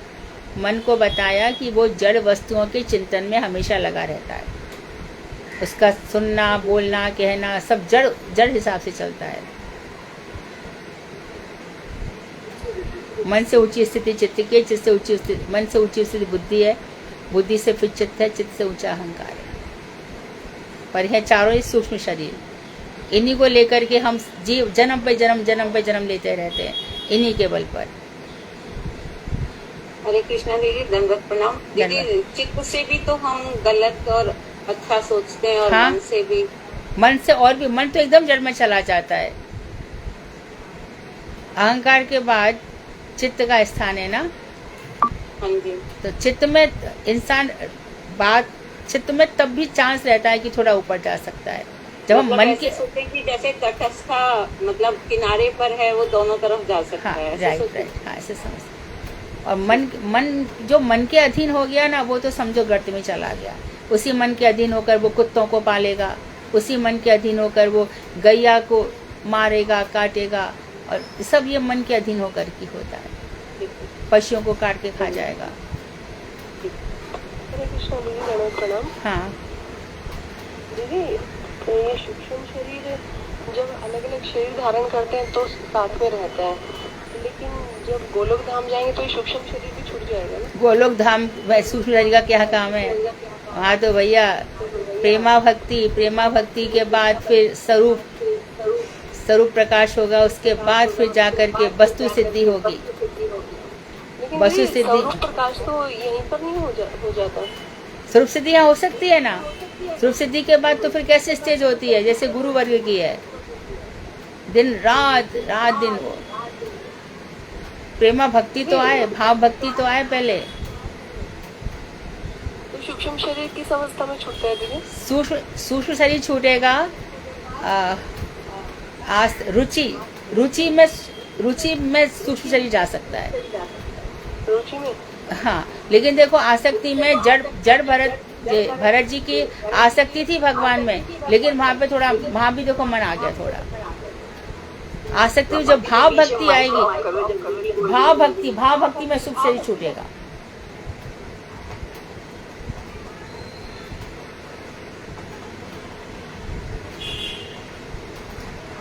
हरे कृष्णा।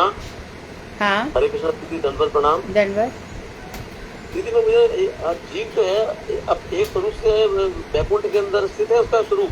हाँ, नित्य स्वरूप वैकुंठ में हमेशा ही है। मेरा वन महाराज से बहुत चर्चा हुआ था इस विषय में। लेकिन वैकुंठ से जीव यहाँ पर आया है इस जगत में। देखो सुनो, वैकुंठ में उसकी नित्य सिद्ध वस्तु है, जैसे कि भगवान भी कभी कभी संसार में आते हैं। इसी तरह से हम सबका नित्य स्वरूप वहाँ पर है, उसको भूल करके हम यहाँ पर आए हैं। चित्तकर्ण में हमारा पूर्ण स्वरूप वहाँ पर है, हम अंश रूप में यहाँ पर है। तो जो आत्मा है, जैसे मेरी जो आत्मा है वो मेरे नेक्स्ट कोई बॉडी मिलेगी, वही आत्मा मेरे शरीर में एंटर करेगी। बॉडी वहाँ पे कुछ नहीं करेगी। वहाँ पे नित्य स्वरूप में हम वैकुंठ में है तो मंजरी स्वरूप में भी रह सकते हैं, और मंजरी स्वरूप तो नहीं कह सकते वैकुंठ में, लेकिन जो चित्त स्वरूप है वो वहाँ पे रहेगा, परम शुद्ध परम चेतनावान स्वरूप। इस जगत में जो दूसरी बॉडी मिलती है तो वही आत्मा रहेगी शरीर में? आत्मा तो रहेगी, आत्मा के बिना तो हम शरीर धारण कर ही नहीं सकते, लेकिन वही आत्मा रहेगी तो जो धारण मैंने अभी हाँ, वो वहाँ पर पूर्ण रूप से है, यहाँ पर आंशिक रूप से है। ये तो हाँ, जैव धर्म में भी बताया था, जी हाँ, वहाँ पे थोड़ा माइंड मिस कर रहा था जरा मेरे को। हाँ ठीक है, धन्यवाद। हरे कृष्ण। हरे कृष्णा। दीदी, आत्मा वही रहेगी? हाँ, आत्मा वही रहेगी? आत्मा वही है। हाँ, हमारा नित्य स्वरूप वहीं पर ही है। सही है ये। वैकुंठ लोक में तो ये 5 प्रकार की मुक्तियाँ होने के बाद जाते हैं ना? ऐसा जिसको मुक्ति चाहिए ही नहीं वो भी तो वैकुंठ में जा सकता है ना। लेकिन एक बात समझो, मुक्ति में 5 चीजें हैं ना। सालोक की मुक्ति है, तो वैकुंठ में जो पहुंच गया उसकी सालोक मुक्ति तो अपने आप होगी, वो मांगे चाहे ना मांगे। सारूप्य मुक्ति है, वैकुंठ में जो रहेगा वो चतुर्भुज स्वरूप में रहेगा। साष्टी ऐश्वर्य हो जाएगा। सायुज्य जो है वो थोड़ा सा खराब मुक्ति है, जिसमें भगवान के समान ही आयु हो जाती है। तो जब इंसान ऐसा ब्रह्म सायुज्य कर लेता है तो बहुत ही बुरा है, और ईश्वर सायुज्य हो जाता है तो और भी है। तो ये मुक्ति वहां पे नहीं चलती वैकुंठ में। तो दीदी, जो भक्त होते हैं वो वैकुंठ लोक में जाकर उनको भी ये मुक्तियाँ मिलती हैं? हर भक्त के सिस्टम में पहले वैकुंठ जाएगा ही जाएगा। हर भक्त सीधा गोलोक धाम जाएगा ऐसा नहीं होता है। काफी समय तक तो वो सत्यलोक में पड़ा रहता है ब्रह्मा जी के यहाँ, फिर उसकी एकदम और जब आगे बढ़ता है तो वैकुंठ में जाता है। फिर जब उसकी और ज्यादा भक्ति बढ़ जाती है तो फिर गोलोक धाम में जाता है। बहुत कम जीव सीधे गोलोक धाम में जाते हैं, बहुत कम। मुक्त जीव और बद्ध जीव दोनों वैकुंठ में है। बद्ध जीव अपने नित्य स्वरूप में है, नीचे आकर के वही जीव बद्ध हो जाता है। हरे कृष्णा दीदी, दंडवत प्रणाम। तो जैसे चित स्वरूप होता है वो भगवान का वहाँ पे सेवा करता है, चाहे जिस रूप में भी सेवा करता है, तो वो सेवा करने के लिए भी तो उसको मन चाहिए, बुद्धि चाहिए। लेकिन वो सब अप्राकृत हो जाता है ना, वहाँ ये वाला जड़ जगत का मन नहीं रहता उधर, वहाँ सब अप्राकृत होता है। सूक्ष्म शरीर, चेतन वस्तु में सूक्ष्म शरीर रह ही नहीं सकता। जैसे कि तुम सूक्ष्म जड़, तो उसका मन बुद्धि अलग होता है। हाँ हाँ, वो वहाँ पे शरीर सब कुछ अलग होता है, वहाँ सब कुछ अप्राकृत होता है, वहाँ भी तो शरीर रहता ही है ना।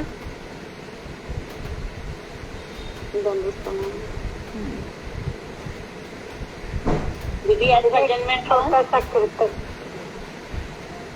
समझ में नहीं आया क्या हुआ? दीदी मैं कीर्तन गाऊँ आज? हाँ साधना बोल। हाँ, साधना का। और किसी का प्रश्न है?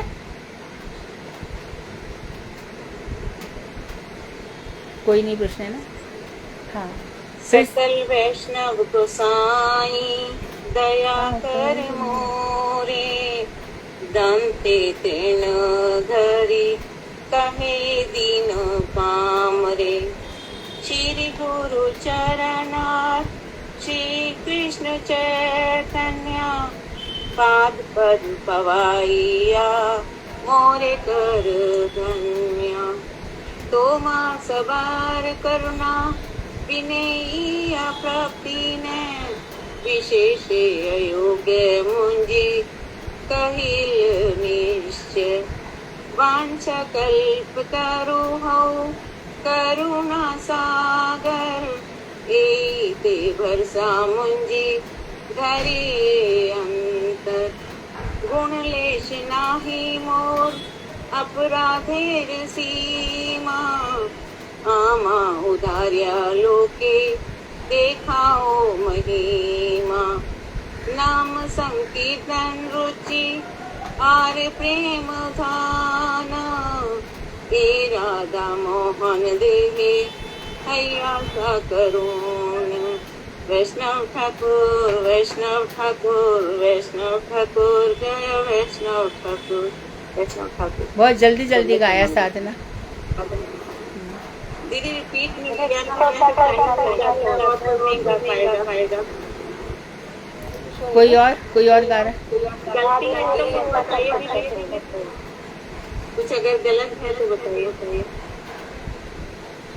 समझ में नहीं आया। कोई और गा रहा है? हाँ दीदी मैं पूछ रही हूँ, इसे बोलने में कुछ नहीं, तुम थोड़ा और एंजॉय करके गा सकती थी, और आनंद लेकर के। ठीक है दीदी। हाँ, अगली बार और आनंद के साथ गाओ। ठीक है दीदी। हाँ,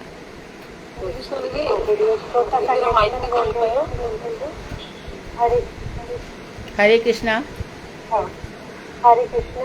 हाँ जी दीदी। कौन बोल रहा है? अनुराधा दीदी। अनुराधा, हाँ गाओ। हाँ दीदी। देखते पुलिबे बाका पे नित सोला परिचया। देखते पुलिबे बाका पे नित सोला परिचया।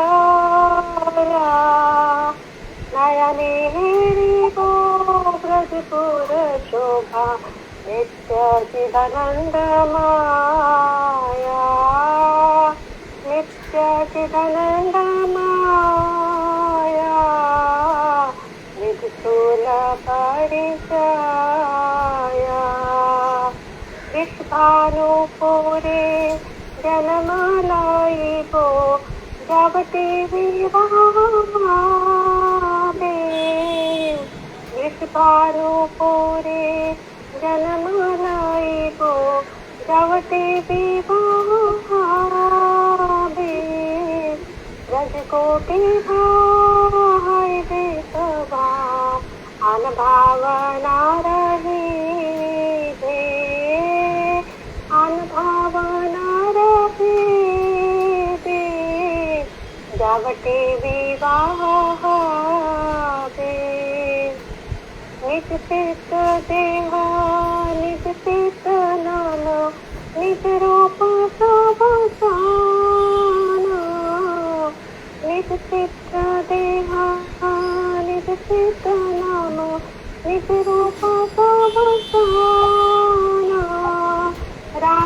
कृपा बोले लद देवा कभी कृष्ण माता कराना कृष्ण माता कराना निज रूप सब बसाना यमुना कालीन आहाराने गया बुझि बोयो गुलरासा प्रेम मुक्त होए पगलिनी प्राया गाइबो राधारयासा गाइबो राधारयासा बुझिबो युगरासा देखते देखते बोलिबो बाकबे निज सोव परिचया नयने हिरिबा ब्रजपुर शोभा नित्य चिदानंद माया जय राधे जय राधे जय राधे जय श्री राधे जय वृंदावन विलासिनी राधे राधे विश्वानुनंदिनी राधे राधे जय गोविंदानंदिनी राधे राधे हनुमान मोहिनी राधे राधे राधे अष्ट सखी शिरोमणि राधे राधे परम करुणामयी राधे राधे राधे प्रेम भक्ति प्रदायिनी राधे राधे एक बार मोरे दया करो राधे राधे राधे अपराध क्षमा करो राधे राधे राधे शिवाधिकार दियो राधे राधे राधे तुम्हार कांगल तुम्हार डाके राधे राधे राधे राधे जय राधे राधे हरे कृष्ण। बहुत सुंदर। कल मिलते हैं 12 बजे। दीदी हाँ। दीदी एक क्वेश्चन हो रहा है। हाँ। हरे कृष्ण दीदी। हाँ दीदी जब सृष्टि की पूर्ण प्रलय हो जाती है उसके बाद जब दोबारा सृष्टि होती है तो कारणदक्षाही विष्णु की इच्छा से ही होती है। श्री कृष्ण की प्रेरणा से कारण अन्वय विष्णु इच्छा करते हैं। जी दीदी ये उनका पुरुष अवतार है। जी और दीदी एक और बात बताइए जैसे हम देख रहे हैं कि स्त्रियां ही ज्यादा भजन में जाती हैं लेकिन स्त्रियां गुरु क्यों नहीं बन पाती? स्त्रियां ज्यादा मंदिर में जाती हैं। मतलब भजन साधन ज्यादा तो स्त्रियां ही कर रही है ना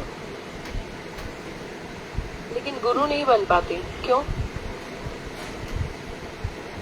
देखो आत्मा का बाना है स्त्री और पुरुष, ठीक है। और ऐसा तो नहीं है कि हम तो परिक्रमा में देखते हैं तो पुरुष भी उतने ही थे, स्त्रियां भी इतनी थी। और जो गुरु जो शरीर है, स्त्रियां हमारी गंगा माता गोस्वामिनी थी, हेमलता ठाकुरानी थी, उसके बाद जानवर देवी थी, ये सब गुरु पद पे रही हैं। इसके बाद जो स्त्री शरीर है, स्त्री शरीर थोड़ा सा प्रॉब्लमेटिक है। उसका 50-60 वर्ष तो रजोधर्म इत्यादि में निकल जाता है तो उतना शुद्ध नहीं हो पाता। उसके बाद 50 वर्ष के बाद उनको गुरु के रूप में माना जा सकता है, कोई प्रॉब्लम नहीं है, कोई प्रॉब्लम नहीं है। अभी देखो वो श्यामरानी दीदी भी गुरु बन गई है ना, कितने लोगों को दीक्षा दे रही है, तो पोटेंसी होनी चाहिए, पोटेंसी होनी चाहिए। स्त्रियां किसी से कम नहीं है। पुरुष शरीर स्त्री शरीर से ज्यादा शुद्ध है।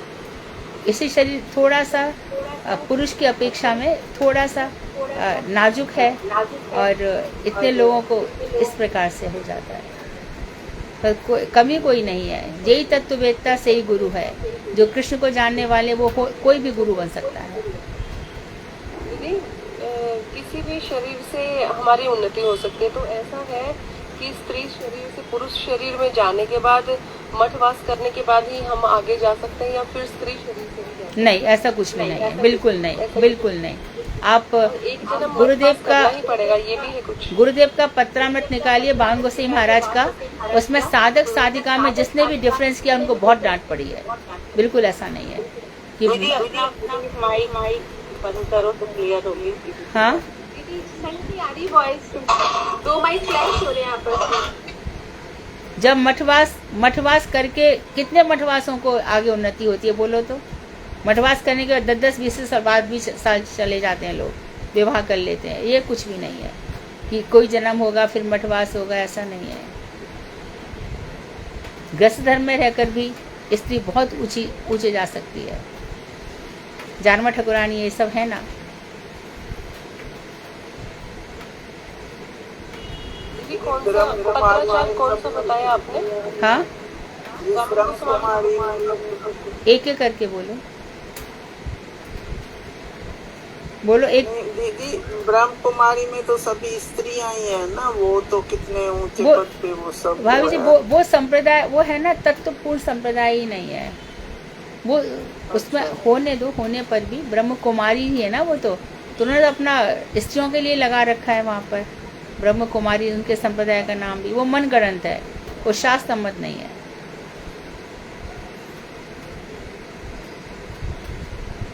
दीदी कौन सा पत्राचार बताया आपने शिला मामन गोस्वामी महाराज जी को? पत्रामृत करके ग्रंथ है, उसमें उनके 108 पत्र है। उसमें जिसने भी कहा उसको डांटा एकदम। वो और स्त्री पुरुष कहती नहीं, वो तो साधक और साधिका कहते हैं। धन्यवाद दीदी। हरे कृष्णा। दंडवत प्रणाम दीदी। धन्यवाद। हरे कृष्ण दीदी, दंडवत प्रणाम दीदी। मेरा एक ना क्वेश्चन है तो संसारी की, पर ना मेरे मन में घूम रहा हूँ विचार। दीदी जैसा किसी व्यक्ति की ना मृत्यु हो रही और वो मृत्यु के समय ना उसके वहाँ सब बच्चे हैं, पर उसका कोई एक बच्चा नहीं है। और वो बच्चा आया पर उसने उसे लिया गोद में और उसे गंगा जल डाला, तुलसी पत्ता डाला और उसके प्राण निकल गए। तो सब उनका फिर वहाँ चर्चा ये आया, जब उसने गंगा जल डाला जब भी प्राण निकले। ये क्या सिस्टम है दीदी, इस विषय में थोड़ा मुझे समझाओ। ये तुम सच्ची कथा कह रही हो या शास्त्रों की बात कह रही हो? सच्ची घटना। हाँ तो ठीक है, भगवान की प्रेरणा से वो आया, अच्छी बात है। नहीं, जब तक आया नहीं वो बुलाया गया, आया उसने उसके मुंह में गंगा जल, मैंने मेरी आंखों देखी है दीदी, और वो उसके मुंह में गंगा जल डाला तभी उसके प्राण छूटे। ऐसा क्यों छूटे दीदी? हाँ तो गंगा जल में ऐसी सामर्थ्य है ना। अच्छा तो उसकी जो गति है वो ऊपर के धाम में हुई। तो उसके और भी तो बच्चे वे गंगा जल ही तो डाल रहे थे, और भी तो बच्चे उसके गंगा जल ही दे रहे थे उसे। मुझे तुम्हारा प्रश्न समझ में नहीं आ रहा है। अच्छा जय दीदी शालू दीदी ये बताना चाह रही है कि जैसे 4 बच्चे हैं, वो 3 बच्चे तो गंगा जल पिला रहे हैं, उनके प्राण नहीं छूट रहे, लेकिन चौथा बच्चा जैसे ही आता है वो अपनी माता को गंगा जल पिलाता है तो उसके प्राण छूट जाते हैं। अच्छा 3 बच्चे पहले से पिला रहे थे और उसके बाद जब चौथा आया, हाँ तो उसकी हाँ तो उसकी आत्मा अधिक शुद्ध होगी, वो उन चारों में अधिक शुद्ध बच्चा रहा होगा। या दीदी ऐसा भी तो हो सकता है कि उस जीव की आसक्ति उसी बच्चे में हो और भगवान उसकी आसक्ति वहाँ से हटाना चाहते हो। आसक्ति ऐसे कैसे हटेगी? उसे तो गंगा जल ही पिलाया ना। हो सकता है उसमें, हाँ हो सकता है कि उसको ऐसा लगेगा कि ये मेरा बच्चा ज्यादा शुद्ध है, ये मुझे पलाएगा तो मैं शरीर छोड़ दूंगा। शुद्धता ही कसौटी रही इसमें, शुद्धता और पावनता ही कसौटी है।